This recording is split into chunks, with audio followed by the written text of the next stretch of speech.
जय जगन्नाथ। आज का लेक्चर में हम लोग देखेंगे कि हेमोग्लोबिन क्या है एंड उसका टाइप्स क्या होता है एंड उसका फंक्शन। ठीक है, तो चलो शुरू करते हैं हमारा आज का लेक्चर।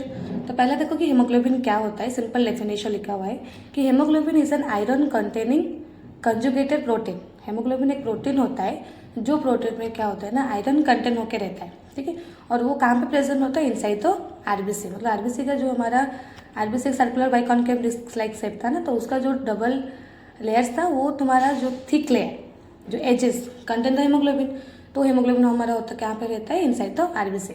तो it consist of haem and globin chain.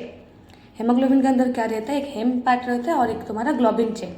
Globin chain क्या होता है? एक प्रोटीन होता है जो कि तुम्हारा अल्फा बीटा डेल्टा गामा ये हो सकता है। हेम में क्या होता है ना, एक आयरन और क्या होता है तुम्हारा प्रोटो परफिरेट। ठीक है, ये हो गया तुम्हारा हेमोग्लोबिन का कंपोजिशन, एक हेम पार्ट और क्या है ग्लोबिन।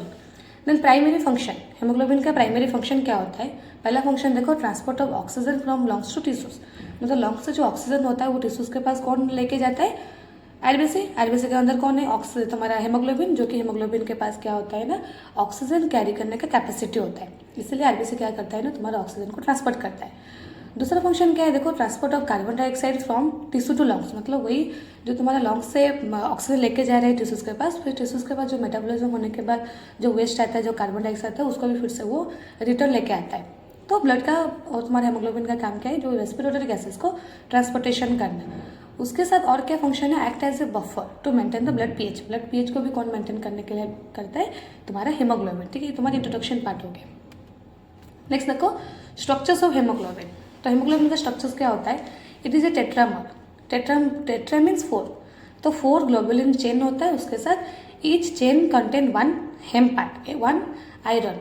तो देखो, ईच हेम बाइंड्स 1 O2 मॉलिक्यूल्स। तो एक हेमोग्लोबिन में हमारा कितना हेम पार्ट है? 4 हेम। तो तुम्हारा टोटल 4 ऑक्सीजन मॉलिक्यूल। ठीक है, एक हेमोग्लोबिन में हमको कितना ऑक्सीजन मिलेगा?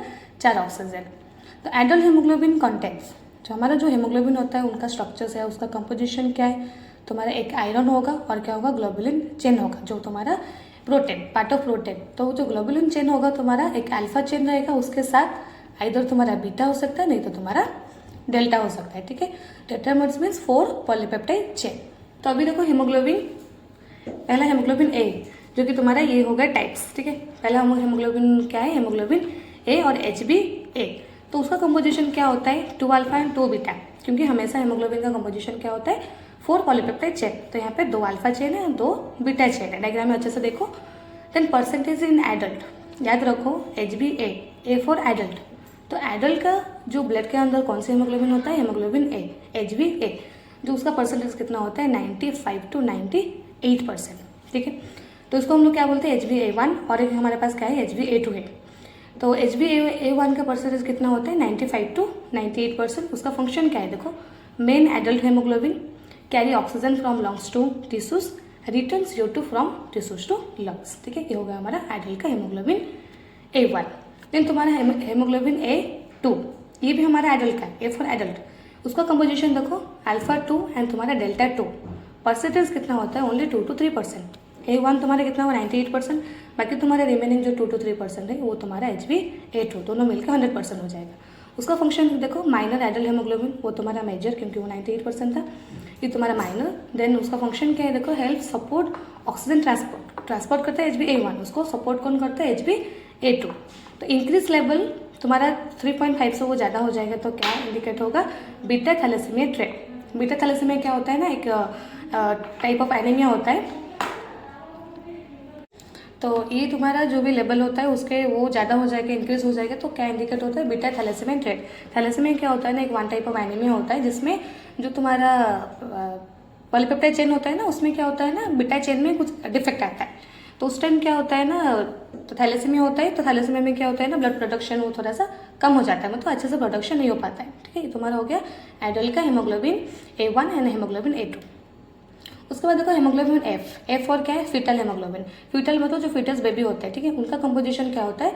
Alpha 2 and gamma 2। यहाँ पे 2 अल्फा चेन रहेगा, 2 गामा चेन रहेगा। परसेंटेज कितना होता है इन फीटस? 60 to 90%। मतलब फीटस बेबी के लिए ये HbF नॉर्मल होता है। जैसे हमारा एडल्ट का haemoglobin A1 and A2 normal होता है हमारे लिए, तो उनके लिए क्या होता है ना, HbF वो उनके लिए नॉर्मल होता है, जो कि 60 to 90% धीरे धीरे वो जो बड़े होंगे उसके साथ वो क्या होगा ना HbA में कन्वर्ट हो जाएगा, ठीक है। तो एडल्ट में क्या होता है ना लेस देन 1%, ठीक है। फंक्शन क्या होता है देखो, जो हेमोग्लोबिन F होता है ना उनके पास हायर ऑक्सीजन एफिनिटी होता है, जो कि helps foetus extract oxygen from mother's blood. मतलब ये क्या होता है ना, डायरेक्टली मदर्स ब्लड से वो ऑक्सीजन को एक्सट्रैक्ट करके उसके पास लेता है। सम परसिस्ट आफ्टर बर्थ, मतलब बर्थ होने के बाद भी वो क्या होता है ना तुम्हारा मतलब प्रोटेक्ट करता है बेबी को, क्योंकि बेबी को वो क्या करता है ऑक्सीजन प्रोवाइड करता है ना HbF, क्योंकि उसको भी तो ऑक्सीजन चाहिए। तो वो तुम्हारे फीटस बेबी के लिए हेमोग्लोबिन F क्या होता है ना वो उसके लिए नॉर्मल होता है, जो कि उसको ऑक्सीजन प्रोवाइड करता है, ठीक है। ये तुम्हारा हो गया नॉर्मल हेमोग्लोबिन का types, HbA1, HbA2 and HbF। A1 and A2 होता है हमारा एडल्ट के लिए, HbF होता है हमारा फीटस बेबी के लिए। उसके बाद देखो हमारा एबनॉर्मल हेमोग्लोबिन, ये तो हो गया हमारा नॉर्मल हेमोग्लोबिन। एबनॉर्मल हेमोग्लोबिन देखो जो कि कोई जीन म्यूटेशन होता है। म्यूटेशन का मतलब क्या होता है ना, जब मतलब ए की जगह में बी आ जाएगा और बी की जगह में ए आ जाएगा, मतलब एक्सचेंज हो जाएगा, तो उसका पोजीशन क्या करेंगे ना वो चेंज कर लेंगे। तो उसको जो म्यूटेशन होता है तब क्या होगा, नॉर्मल हेमोग्लोबिन का कंपोजिशन भी चेंज होगा, कंपोजिशन चेंज होगा तो उसका जो नॉर्मल फंक्शन होता है वो भी फंक्शन नहीं हो पाएगा। तो पहला एबनॉर्मल हेमोग्लोबिन क्या है, HbS। उसको क्या बोलते हैं, sickle cell haemoglobin. Sickle cell haemoglobin में क्या होता है ना वो कंपोजिशन बीटा चेन में डिफेक्ट आता है।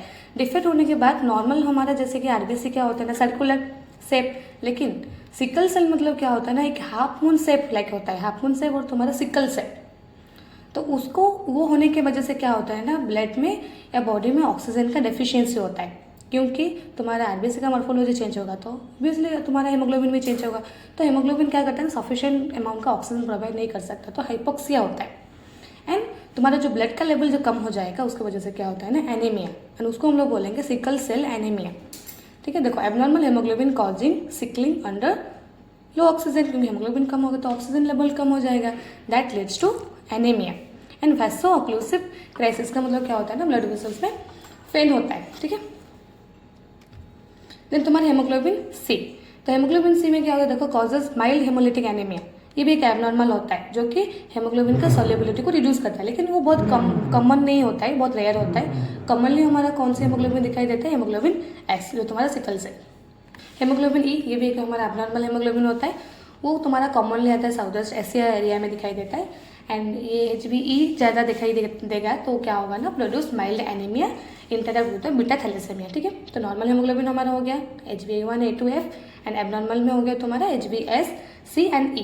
ये हो गया तुम्हारा हेमोग्लोबिन का टाइप्स, ठीक है। तो आज के लिए हम लोग इतना ही पढ़ेंगे। वीडियो अच्छा लग रहा है तो प्लीज़ लाइक शेयर सब्सक्राइब करना मत भूलना। फिर मिलेंगे हम लोग नेक्स्ट वीडियो में। Thank you.